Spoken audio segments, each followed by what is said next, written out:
Hello subscriber. It's our day 326 and today is August 25 and it's Friday. And dito na naman tayo sa ating construction site dito sa Bongabel Private Resort.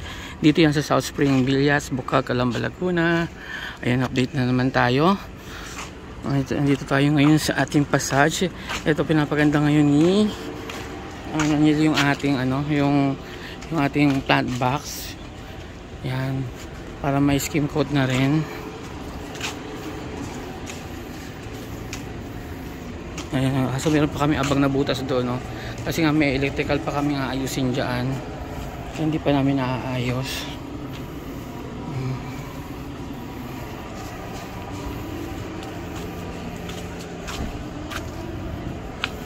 Sila sila foreman pala sa kasi tatag. Dumating na sila foreman, wala pa. Ayan dyan na. Ayan, kasi kanina umuwi sila kasi may emergency yatang lakad. Kaya di sila nag-work ngayon. Nasa Barracks na sila? Ayan. Kaya wala tayo masyadong update ngayon kasi ilan lang yung gumawa sa atin. Pero ito libutin pa rin natin. Ayan.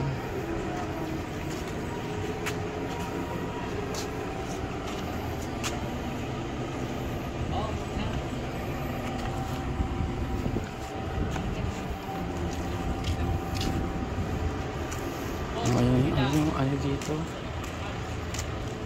Tapos ayan pala yung ating puno noong mga nakaraang araw. Ayan, natabasan na siya. Kaya lang ito palang natatabas nila. Ayan yung tabas niya. Kaya ayan mami, ayan, natabasan na siya. Pero mukhang kulang pa kasi mga dapat ito pa rin. Itong side na to. Para at least wala na talagang dadapo doon. Para matitira na part ng puno, ito na lang. So dapat matiriman din to para hindi rin sa gabal sa ating construction. Ayan. At least meron pa rin tayong view ng ating puno kaysa naman sa mawala siya.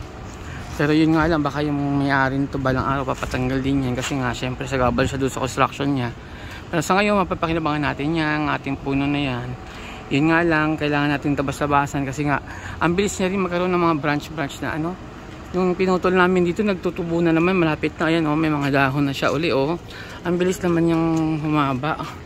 Kaya ito medyo hanggang doon na. So dapat ito ring matatabas dito. Dapat hanggang dyan din. Ayan. Para at least wala na talagang babagsak ng mga bulaklak niya. Saka yung mga dahon na pag nagtaglagas kasi yan, sobrang dami talaga. So kami yung nahihirapan doon sa pool. Bumabara siya. Lalo na dito sa bubong natin. Ito yung bubong natin. Tapos yung nagsuggest si architect na lalagyan daw namin siya ng tawag dito, palagyan pa namin ng bakal siya na sa taas niya. Tapos lalagyan namin ng salamin sa ibabaw. Pero since medyo delikado yung salamin, maski polycarbonate lang uli na sheet lang para magmukha siyang mayroong parang buo rin siya, parang ganoon. Hindi siya mukhang masyadong maluwag tignan Samantalang dito sa side ko masiksik siya. Ayan, sa kabilang side siksik Saka para medyo lumapit din siya sa design nito kasi itong design dito meron siyang salamin na yan so at least dito sa ibabaw niya may salamin din na sabi ni architect mga 40 inches siguro daw or 40 inches siguro ang lapad niya. So yun ang lalagyan natin ng polycarbonate. Ayan. Tapos yun si Boss Jeff bumili siya ng para bang electrical lang yung parang cover sa outdoor na electrical na may clip siya na cover. Gagawin naming abang para dito sa gagawin naming tawag dito na pole edge kasi magkakaroon kami ng nosing dito. Aabangan namin ng gano'n na electrical sa loob na para paglalagyan namin balang araw ng LED sa loob sa kalabas para kung sakaling lagyan namin, di ba, may abang na hindi na kami magtitik-tik, di ba? Ito natanggal na yung ating formwork dito sa ating plant box dito sa loob. Ayan, tinanggal na niya. Ayan.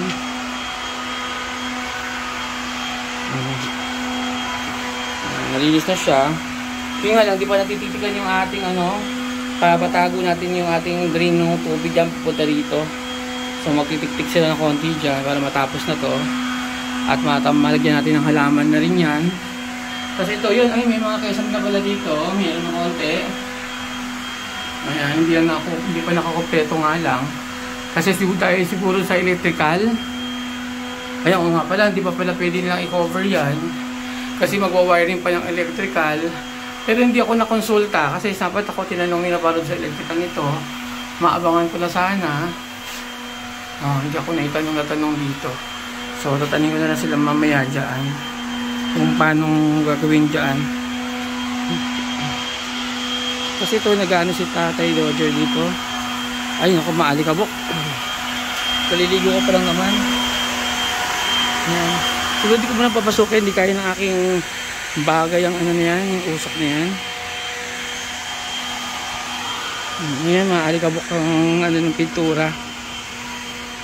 Ayan. Tapos ito naman, natanggalan nila kagabi. Si Jeff, nagpuyat-puyat siya tanggalin to. Si Boss Jeff ang nagtanggal. Tinanggal niya yung skimmer. Ito na siya. Ayan. Kasi ang plano namin dyan, ipapasok namin sa looban. Medyo ipapasok doon talaga. Para walang sagabal dito. Saka walang na rin cause of leak doon sa gilid niya. Kasi nakalabas na halos yung labi niya. Hindi natin sa kapila, ganun din dapat. Ayan. Para maano talaga siya matapos na.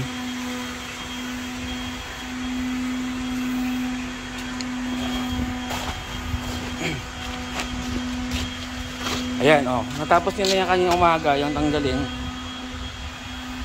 Ayun.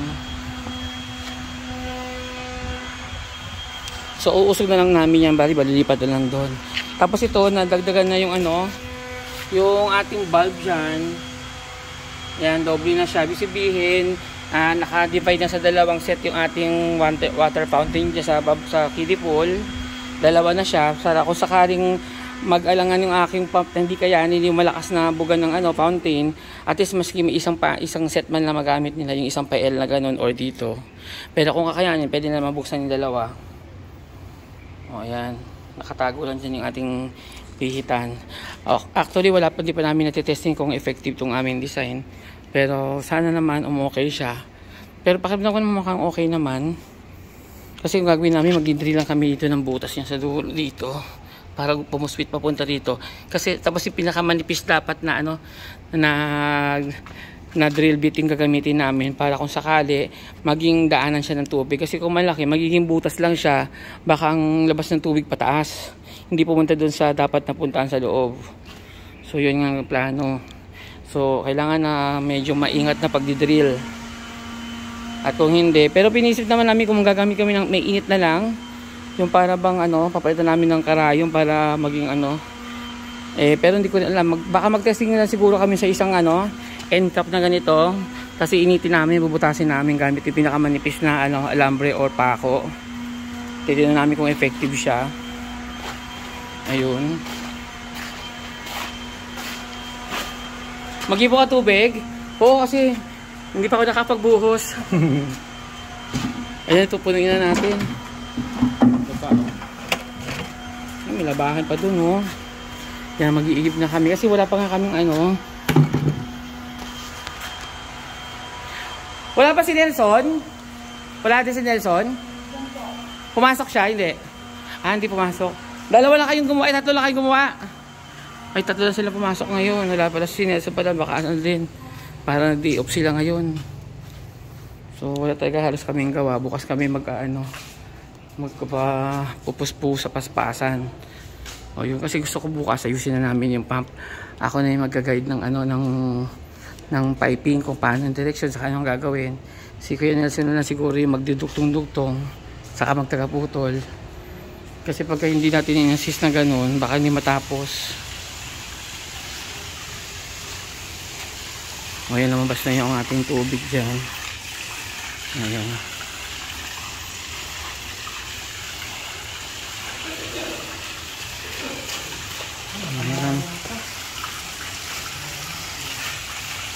Ayun yung problema sa amin. Sa umpisang labas ng tubig, talagang medyo alawak kasi nga yung piping na basa, hindi naman lagi ginagamit. So may dumi yung unang labas.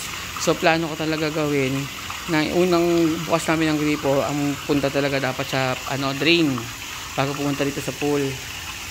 Kasi kung ganyan ang ganyan, lilimasin na naman namin itong tubig bago di ba? So maganda yung lumalabas Or kaya titingnan ko kung kayang dumaan ng filtering, yung parang sa tubig. Titingnan ko, tatanong ako kung kayang i-filter yan, para filter na lang. Pero ang duda ko, pagka gumamit ako ng filter, baka mas lalo tumagal yung pagpupuno ko ng pool, kasi nga dadaan pa siya ng filter, so lilit yung ano niya, yung pressure niya babawasan kasi nahaharang ng filter. So yun ko, magtatanong muna ako. Although wala naman dito kung nagfi-filter sa amin, normal siguro, sabi naman ng iba, kasi daw talagang hindi masyado ginagamit, kaya ganyan. Pero pagka usual na normal na kami dito gumagamit, hindi na daw yung ganyan, magiging ganyan yung kulay niya, ano daw, lumilinaw daw habang tumatagal. So hindi ko lang alam kung gaano katagal yung ililinaw niya talaga. Pero hopefully, diba, hanggang maaga-maagapan muna namin masamantala. Kasi syempre mag-ooperate din kami, diba? So kailangan talaga natin mapalinaw agad sa umpisa pa lang yan. So siguro kailangan ko nga talaga maglagay ng filtering bago ko lumabas yung tubig sa ano. Baka mag-DIY yung ganito, katulad ito yung drum. Pupunuin mo ng buhangin yan, di ba? Tapos ano, may hose din na labas, nakasil siya. Bubutasan mo na lang to para isil uli. Ibig sabihin, bibili ako ng buo niyan, di ba? Tapos nakapatong sa room. Parang gagawa ako ng artificial na ano, kasi ito rin naman, no, yung pump na to, ang laman yan sa buhangin lang din naman laman yan. Tapos may hose sa ilalim, may piping. Tapos ang buga ng tubig nasa ibabaw. Tapos lalabas siya doon sa piping pabalik. So pwede ko naman siyang gawin ganito. Try ko nga, no, pang DIY lang namin para ma-filter lang to. Yung nga lang, di ko alam kung paano namin huhugasan pagtapos. Kasi syempre, di ba, bubutas ako ng maliit. Hindi ko alam kung paano siya, ano. Siguro backwash, magagawa ko ng backwash system. Tatry namin. Kasi ang hirap talaga. Kasi naman i-drain ko pa, 'di ba? O ayan, so since wala naman kami masyadong update ngayon, magagawa. Hingi ako tubig. Post muna natin. O ayan. Hakot na kami ng tubig. Tay, kaya pa tayo, nako. Nakalakad ng lakas talaga ni tatay, oh.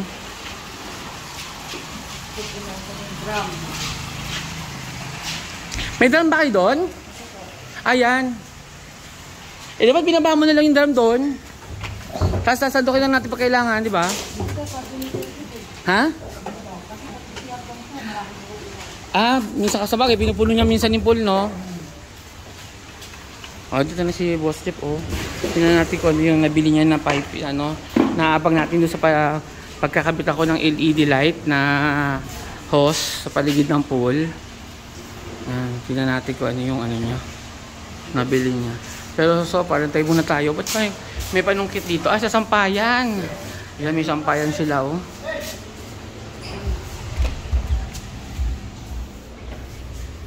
Dito pala yung aking bike, oh. Tapos yan, bumili pala si Jeff ng ganito. Yan, marami kami pondo na tubig. Bumili siyang ganyan kasi nga, sabi niya, nagbubutlig-putlig na daw kami nakakaligo ng ano. Tapos sila, kasi ginagawa namin, sinasantok lang namin tubig sa pool. Yung tubig sa pool, di ba, may mga alikabok ng semento, alikabok ng kinikis-kis na pintura sa paligid. Tapos pasasantokin namin yun, ipapaligo ko minsan din. Kasi nga, namamadali na din ako. Marami na tubo-tubo sa amin mga butlig-butlig.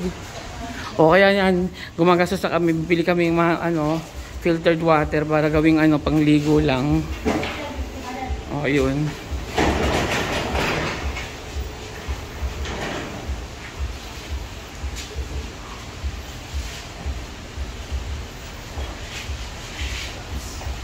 Naku, ang hirap ng gate namin itulak, oh. Medyo matigas. Ano siya? Virgin.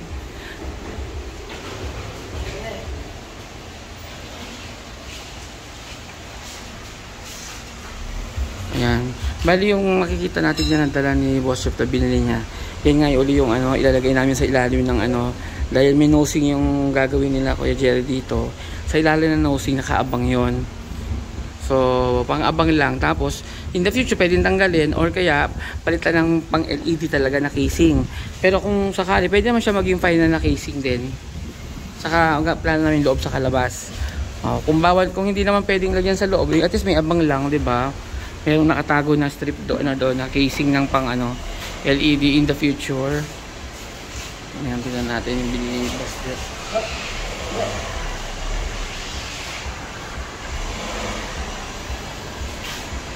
Oh, Hopia! Wag! Tama na! Tama na! Ay. Ayan, ito yung binili ni Boss Jeff, oh. Ayan, ito yung aabang namin sa ilalim ng pool paligid. Siguro sakto naman na dito yung LED papasok sa loob. Kasi natatanggalin takip nito. Ayan, natatanggal, oh. Ayan si Boss Jeff. Siya yung nag-shopping nitong mga, yan. Pero sabi ko, lagyan, pagka binaon na ito sa semento, lagyan namin ng scotch tape yung ibabaw para pag binuhusan ng semento, hindi siya madumihan or ng semento. Para pagkatanggal ng forma or ayan, yung scotch tape, bumili na rin si Boss Jeff pala yan. Parang litaw yung binili mo, dapat yung mahalapad. Pwede na to? O dadamihan mo na lang? Kaso sobrang dami ito. O ayan, pero o kaya plastic o ano man, di ba? Ayan. Sponsor. O may sponsor by Wilcon daw. Ayan, o, di ba? O sana maging effective, pero kung hindi naman, at least may abang lang, di ba? Ito lang naman natatanggal to, pakitanggal nga hanggang dito, tapos ibuksan mo nga. O, ingat baka mabarag. Yan, ibabaon namin yan para kung sakali. Yan, naangat. Huwag mo na masyadong ito. Pakita ko lang sa video. Yan, natatanggal.